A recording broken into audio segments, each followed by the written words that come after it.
Welcome to On the Table, a podcast about board games, card games, and tabletop war games. Welcome back to episode 123 of the On the Table Gaming Podcast. Today we're talking with the Director of Game Design at CMON, Michael Shinall, and CMON game designer, Fabio Cury, about the 2022 update for A Song of Ice and Fire, the miniatures game. Welcome back to the podcast, guys. Chase, it's great to be here again. Episode 123. I can see a pun in there somewhere. I don't know. Let's keep going. I'll find it somewhere. I see we're already off to a rocky start here. This is going to be a long episode. Well, I'm excited. Did you ever imagine in your wildest dreams that you'd be spending your Valentine's Day evening with the A Song of Ice and Fire community? You know, when you word it like that, it somehow causes you to evaluate the choices in your life that led you to certain locations. Well, I do appreciate you coming on here. And it's been great also seeing both of you in the bi-monthly Q&As you've been doing for CMON. Those have been going great. So, jumping in here, today was a big day, and we saw the 2022 update, which saw some small tweaks to every faction. Some a little bit more than others, but certainly paling in comparison to the 2021 updates we saw last year. I had a quick question, actually, as we were going through this. Were there any things in the 2022 update that just came out that were maybe artifacts or things that were considered to be put in the 2021 update and just never, maybe you need a little bit more time to think about? Let's say that some of them were like in the back of the mind. Is that an expression? Yeah. But to be honest, to me, this is still the 2021 game with just now minor tweaks and things that we can only see in hindsight and with more time and more data. Yeah, I can't think of anything that really jumps out at me as like when we were making the changes here of like, this is something that we were going to do then but didn't, because if that was the case, we would have just done it in 2021. So yeah, nothing really jumps out at me as like, as if you said that question immediately, nothing jumps to mind. Fair enough. And it's interesting to see we also have some general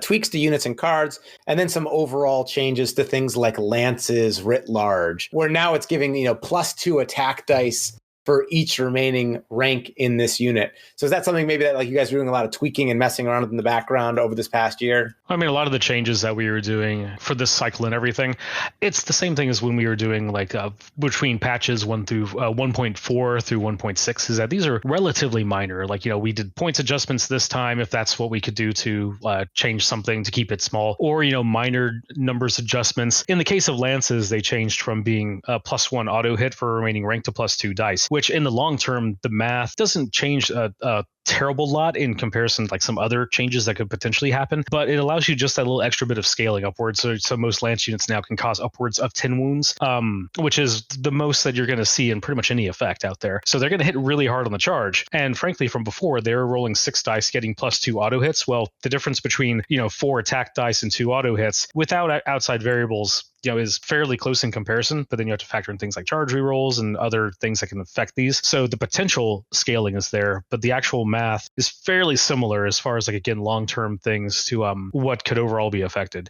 And then you'll see other changes that are things like moving from a 4+ to a 3+. Some things we're doing the reverse of that. Again, we tried to keep this from, instead of just redoing any abilities, just as many small little numbers tweaks or points adjustments as we could to keep things minimal. Did your philosophy change at all between the last update and this one, where a lot of times last time you were talking about things about maybe a little bit of a decrease in lethality? We saw a lot of variables change from maybe D3 to straight up things based on rank. And, right off the bat, I just think of maybe the +1 to hit for each remaining rank in the unit versus +2 dice. It's kind of the similar adding, but now we're bringing dice back in. Is there been any, larger thoughts or shifts in your general philosophy about how the game should be played in this update? Actually, quite the opposite, right? I think all these changes actually root us deeper into our philosophy rather than push us away from it. I believe that these are maybe some outlier things, or actually just even more streamlining sometimes that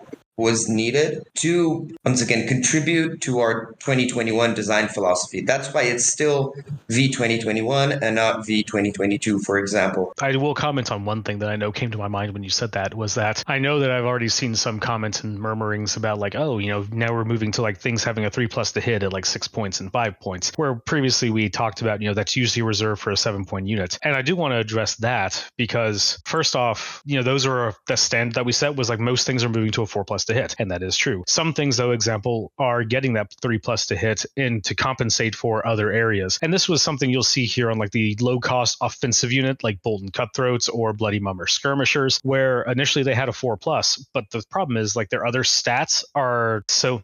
You have your average of what stats should be. You know, on average, you're going to have a 4 plus to hit, 4 plus defense, 6 plus morale. Think of those as like your baseline numbers. If you shift those numbers in one direction, you have to have something to compensate for that. Like with the Bolton Cutthroats, well, they've got a 5 plus defense and a 7 plus morale. Those are below average for those stats. So that means they have to have something to compensate for that, whether it's an increased speed, whether it's an increased amount of attack dice, really cool abilities that are, you know, above the points distribution for them. And you know, part of that is also factoring in an attack. So in the example of the Bolton Cutthroats, we changed them to being a 3 plus to hit because their abilities were in par for a 5-point unit, but their stats were basically they had worse defensive stats, but they didn't have anything to really compensate for that. Like they're supposed to be an offensive unit, but they didn't have anything that was offsetting the fact that their defense was low. Same thing with the Bloody Mummer Skirmishers. Like this is a pure glass cannon unit, but that means that it has to be able to deliver on the cannon part. And if it can't, then okay, that's a problem. And we obviously don't want to up their defense because that's not the point of them. So you have to up their offense, and that's either through abilities or their attack profile. With the last update, one of the things that we'd actually talked about was that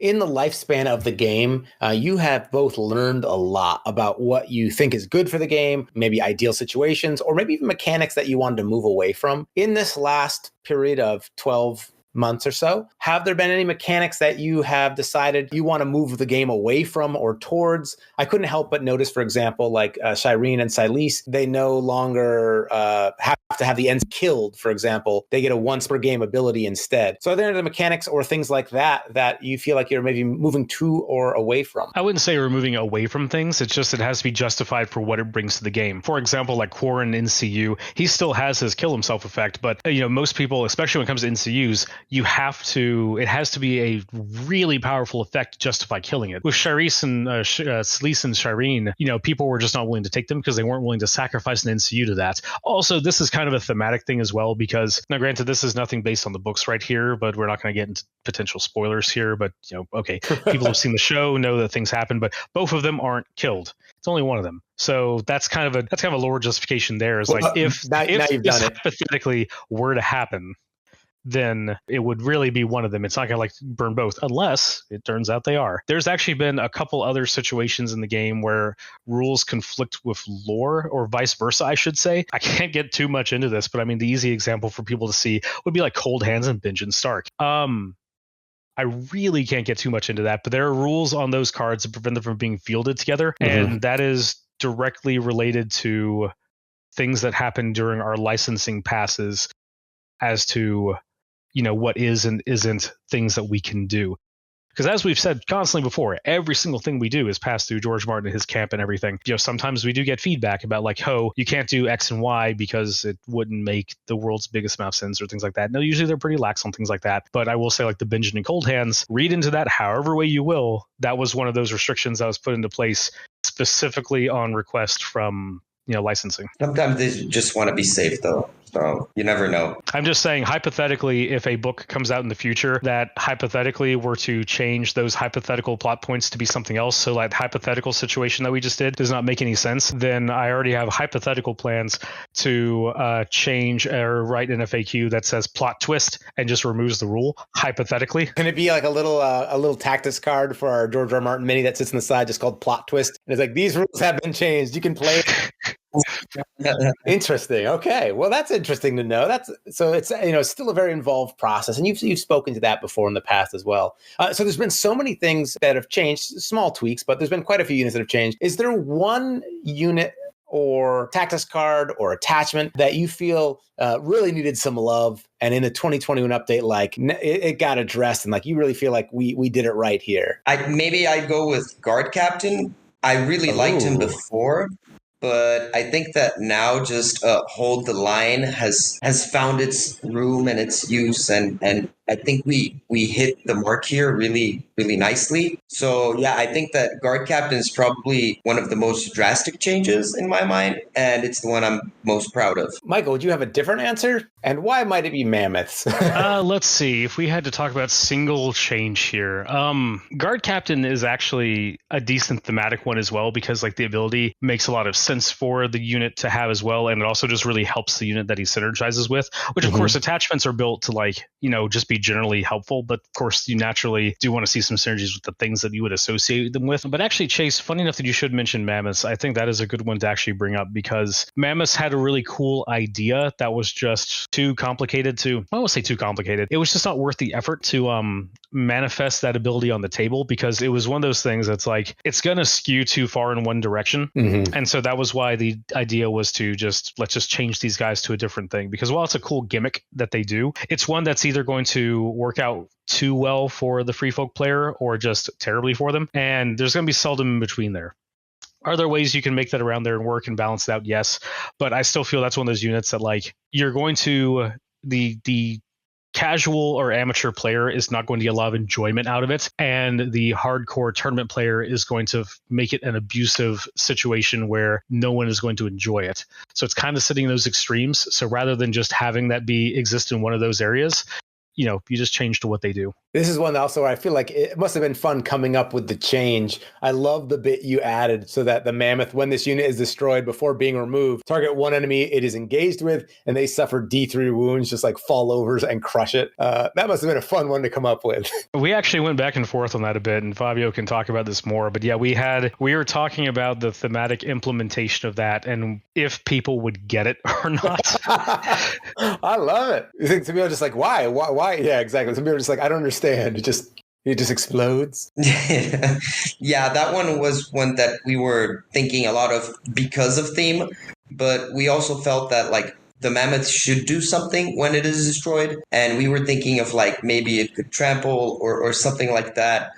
But basically that would be even more text, and it has already a lot of text, and the previous ability already did have a lot of text as well. And basically I think this streamlines it enough where there's still that flavor of you destroying this giant war mammoth and something happening of there being a consequence. And I hope people get it. If they can say it ran away, they can say it fell over and died. I think it's suitable. Well, now that I know that's an option, I'll just say that mine always ran away. No war mammoths will die in my game. They're just going to do their D3 wounds and skedaddle off the board. What's interesting about this game compared to some other games is that I think it's immediately apparent that there are a lot of like board game sensibilities in A Song of Ice and Fire, also card game sensibilities. Now, having actually got to talk to you a bit now from the Master of the Universe game, also Marvel Zombie side, it's been really cool to see how you approach mechanics and you talking about like, hey, we'll just add more text. Now, obviously, there's only so much room on a card, but generally when you look to change things, is there like a certain rule, or do you try and adhere to a certain code about keeping things simple? Yeah, less is more. Always. You always want to try to reduce text. Obviously not so it becomes incomprehensible, right, or anything like that. But usually shorter sentences are clearer. That's something I take for life now, right? So even I'd say the mammoth is not even an good example of this. It's just because it's such a unique unit that it requires more text, but we want to generally keep abilities with at least text as possible. See, I'm just thinking of like hidden traps here. Is that an example where it's been streamlined a little bit more, even further than it was last pass? So now it's, an enemy suffers 1 hit plus 1 hit for each of its remaining ranks. But now instead of the whole like rolling for the disorderly charge on a 1 or now they just get like a flat -1 movement until the end of the turn.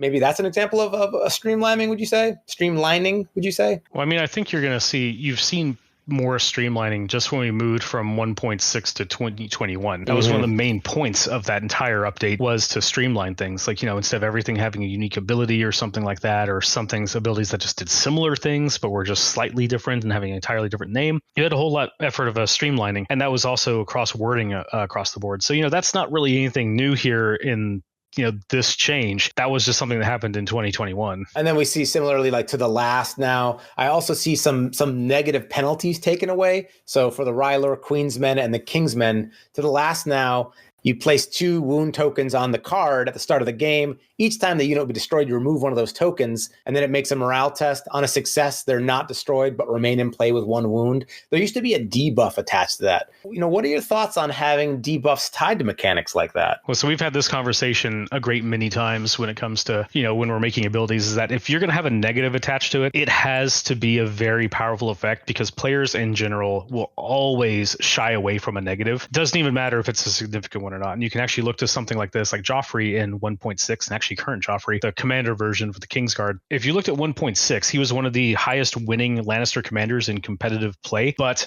if you talk to a casual person or, a normal about it, they would just say, oh, he's unplayable because he has negatives on his cards. And if you look at some of those old cards, those are some of the strongest tactics cards in the game at the time. But because they had a negative attached to them, people shied away from them entirely. And that's probably the best example I can give there.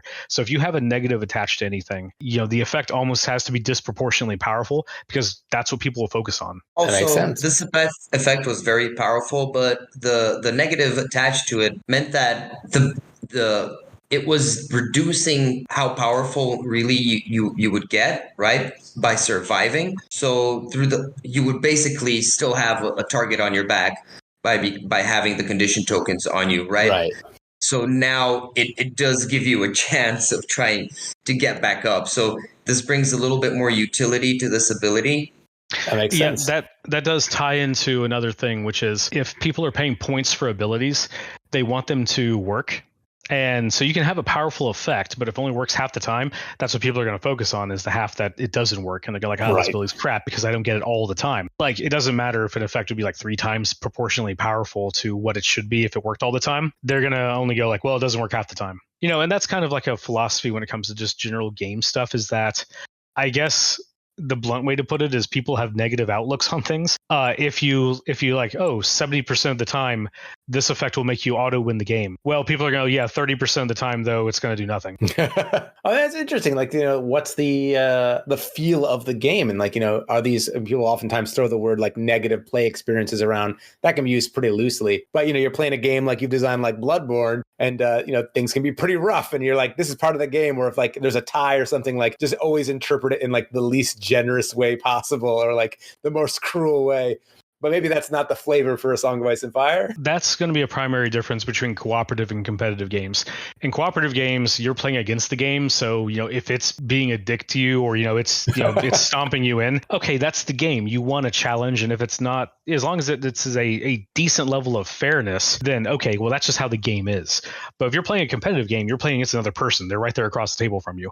So this is not so much like, this effect is, overpowered and I'm just fighting against a game or something. This is, I'm fighting against this guy's units here, and his units are just better than mine. What the hell? Or, he's not experiencing the same disadvantage I am. That's literally a game perception thing about just what you're expecting.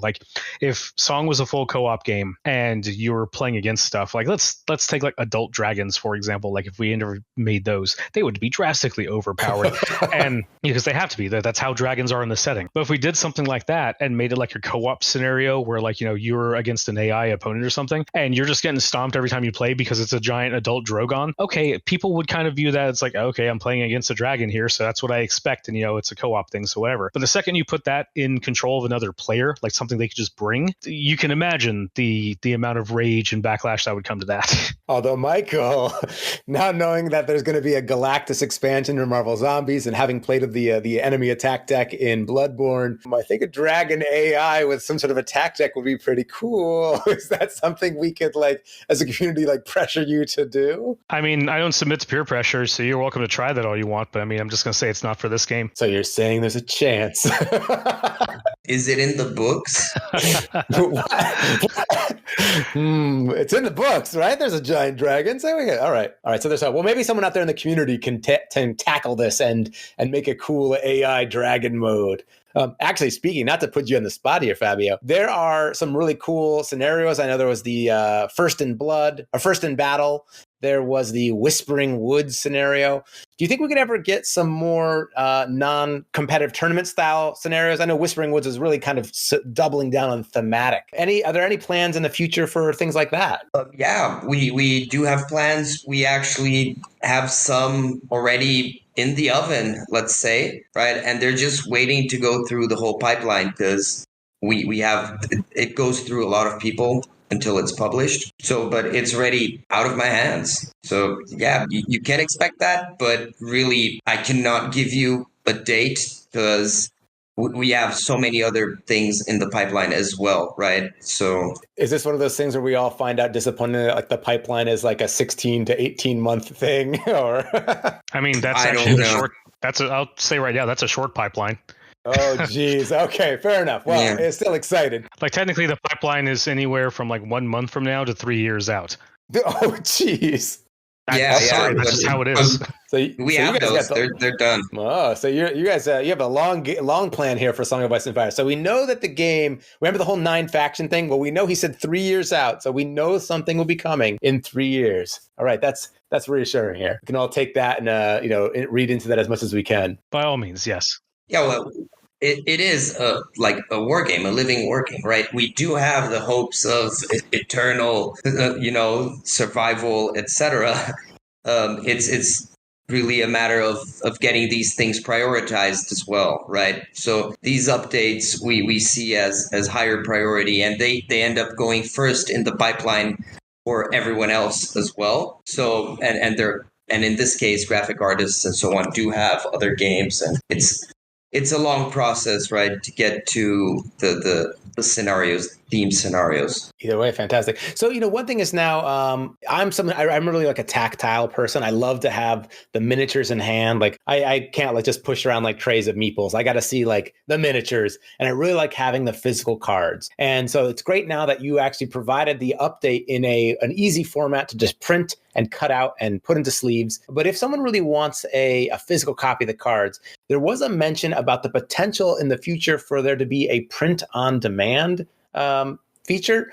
Is that something you can talk about at this time? I mean, we can mention that a bit. Basically, that's something that we are still sorting out the final details on. And the thing is that's one of those things that like I don't want to say anything about because we are dealing with third parties in that case, and there's still a lot of like everything is basically set up and we're finalizing things. But that's one of those things like the second we say anything about, it's all out there, and we need to make sure that all parties are adequately prepared and in the position to actually be moved on, because again we're dealing with other people that are not just us. So that's one of those things about like, yes, we have full plans for that, and yes, things are moving to fruition with that, but I don't want to give any dates or details because anything I'd say will directly impact people that are not just us. That makes sense. So one of the units that was getting maybe a lot of attention over the past year was the Night's Watch Builder Crossbowmen. Where do you see this unit maybe being positioned coming out of this most recent update? So I think that the Builder Crossbowmen are now going to hit a sweet spot where they're not going to be overwhelming in these very specific builds that they were being used. So they won't overwhelm their opponent,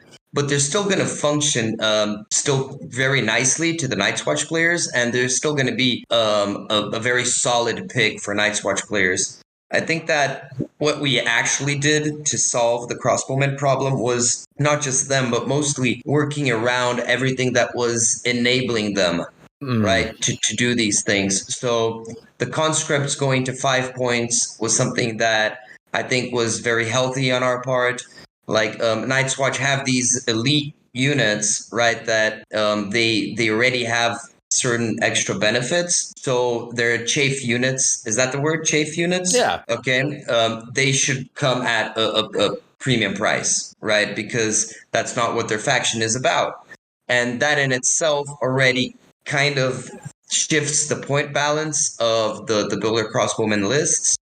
Apart from that, we also changed Relentless in just across the board to being melee and not melee and ranged. And that as well is going to kind of remove the number of times they can poke the enemy. So just these, there are other changes that we did, right, as well. And they are more indirect, but these two are the ones that I think affect the crossbowmen the most directly and kind of, in my mind, solve that issue. Now they're part of what they were supposed to be. Makes sense. And so, are you paying attention and looking at what are some of the, kind of top more competitive lists? I also saw there was this change to the special rules card for Mother of Dragons. And so do you see kind of that moving another powerful combination in the right direction? Yeah, for sure. I believe that we did the points reduction on that card before as a way of saying, well, you're restricting your lists, right? And you're giving up certain things. So you should have a benefit on the dragons. But we believe that the dragons were already pretty balanced at their point cost. And this was just shifting it to a place we didn't like. In addition to that, the restriction of having all three dragons was sort of unnecessary because we believe that if you're picking the card, the commander with the tactics cards that reference dragons, you probably want to get all three of them. So we kind of removed that, and I think it's going to be really interesting because it's going to really change the Targaryen list building around, and it's actually opening up more options. So those restrictions weren't even helping the Targaryen flavor, right? Yeah, and I think that'll be interesting to see what sort of variations on lists we start to see with that opening up. I'm excited to see. I know the tactics card's going to be big. I'm excited to try and do some more list building with Baratheons now that some slight point changes, and seeing the Rylar Lightbringers and the Thorns Watch drop from 7 to 6. It's crazy how much when the points values are so low in this game, dropping things down by a point can open up room for attachments. I feel like that's actually going to shift things up a lot. And I'm excited to see how lists shift as people start to move things around and try and get as much value out of their list as possible. So, it's always fun in this next period when, the update drops and everyone's speculating. Everyone gives like a hot take on like, this is good, this is bad, this is garbage. But for a lot of this, we got to see people getting out there and playing. And so I'm excited to see what sort of variations and new themes we see people taking on their old lists. And yeah, at the same time, there's nothing crazy or groundbreaking in this update, just kind of some slight tweaks. So, once again, excited to see what this sets up for this year. And, you've talked in the past about updates being on a certain variable timeline. And I've heard, I think it would be things ranging from 6 to 12 months. Does that still sound about right? I mean, that's what we mentioned in the last patch notes there, and that is true. Because, again, we don't want to make changes for the sake of them. But that's why we do these periodic updates. Back when we were in between 1.3 and 1.6 doing those, there wasn't a set timetable for that because the amount of changes were relatively small. Like, I think each patch you might have seen between 3 to 5 cards changed between everything in the entire game. And, ideally, that's where you want to be. You want to kind of hit a point where it's like, okay, if you're going to mess with something, it's just kind of a small quality of life thing. And that's really the point. You don't want to just constantly be changing things just for the sake of it. So yeah, that's really where it comes to. Back then, the game was also much smaller. There were way less elements to like cross test and so on. So now it's better to make these changes in bigger batches where we have more control, and also, once again, we need more manpower and man hours to do these just because of the volume and the size that this game has reached, which is an accomplishment in itself, which we're really proud of. Yep, that is correct. And again, if it's like in 6 months from now, if there's like, we're seeing something that is a major problem that needs addressing, like a very specific target unit or something, we'll act on it. But if it's in general things like, okay, everything is like stabilized and everything is performing on the curb, maybe there's a couple things that could stand to be tweaked. Yeah, we'll consider that. But we'd rather just more so like if it's, I don't want to say the term if it's good enough, just leave it. But hopefully people understand what I say. Like if you don't have something that's creating an extreme outlier, like something is just monumentally terrible or monumentally overpowered, but everything is kind of in that middle area in some capacity, that's where you want to be. Because there's always going to be something on top. There's always going to be something on the bottom. I hate to fall into like archetypes of me being Brazilian and saying a soccer metaphor, but so be it. You don't change a winning team. So like, it sort of means like, don't try to fix something that's not a problem, right? And we sort of address only the problems, right? And things that we think need improvement. But if things are like average plus in a sense, like, and they're working and they're contributing to the game, then they don't need changing, right? That's sort of how I feel. Fantastic. And then I guess last thing I had kind of some questions about, and you've been doing this for a while, and it's been in a pattern, and I probably should be keeping track of it better.